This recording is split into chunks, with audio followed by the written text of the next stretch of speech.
بسم اللہ الرحمن الرحیم عن ابی سعید وابن عباس رضی اللہ تعالی عنہما قال قال رسول اللہ صلی اللہ علیہ وسلم من ولد له ولد فليحسن اسمه فأدبه فإذا بلغ فليزوجه فإن بلغ ولم يزوجه فأصاب اسما فإنما اسمه على أبيه رواہ البیہقی۔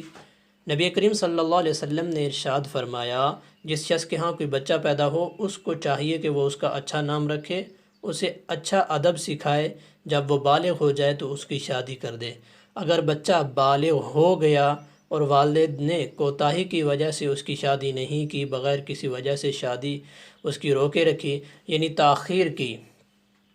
اور اس تاخیر کی وجہ سے بچہ کسی گناہ میں مبتلا ہو گیا تو یہ گناہ اس کے مالک کے سر ہوگا۔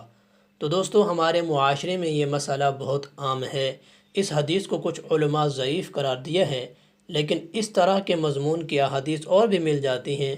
اور آپ دیکھیں یہ گناہ ہمارے معاشرے میں ہو رہا ہے۔ بچیوں کی عمریں 30 سال کو پہنچ جاتی ہیں، اور اس وجہ سے بچی کا نکاح نہیں کیا جاتا کہ بچی پڑھ رہی ہے۔ سوشل میڈیا کا دور ہے، بے راہ روی کا دور ہے، بچے اور بچیوں کے ہاتھ میں وہ ٹچ موبائل ہیں، اور جس میں انٹرنیٹ چلتا ہے اس میں ہر قسمی لہو و لعب پائی جاتی ہیں، تو یہ ساری چیزیں اس کے ہاتھ میں ہیں۔ تو اچھے خاصے گھرانوں کی بچیاں جو بہت عزت دار گھرانے ہیں، یہ بہت بڑے اچھے گھرانے ہیں، تو ان کی بچیاں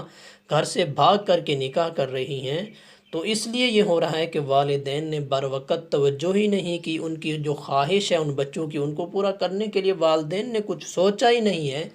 اگر بچہ یا بچی گناہ میں مبتلا ہوں گے تو اللہ کے نبی صلی اللہ علیہ وسلم فرما رہے ہیں، وہ والد جس نے بغیر کسی وجہ کے تاخیر کی تو وہ بچے گناہ میں مبتلا ہو گئے، تو وہ جو گناہ وہ بھی کریں گے تو وہ گناہ اس کے والد کے سر بھی ہوگا۔ ہم نے ایسے بھی والدین کو دیکھا جنہوں نے بچوں اور بچیوں کو پڑھایا، کہا گیا ان کی شادی کر دو، تو انہوں نے کہا میں نے ان کو پڑھایا ہے، اب ان کی یہ تنخواہ لگی ہے، اب ان کی جاب لگی ہے، ابھی یہ تنخواہ آئے گی اور اس کی تنخواہ ہم کچھ لیں گے، پھر ہم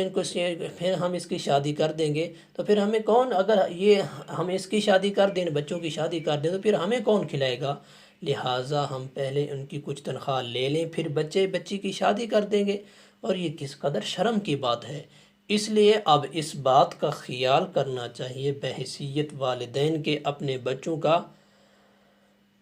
کا وقت پر نکاح کریں، تاکہ بے راہ روی کے دور میں کوئی گناہ میں مبتلا نہ ہو جائے، خدا نخواستہ ان کا وبال ہمارے سر پڑ جائے۔ السلام علیکم ورحمۃ اللہ وبرکاتہ۔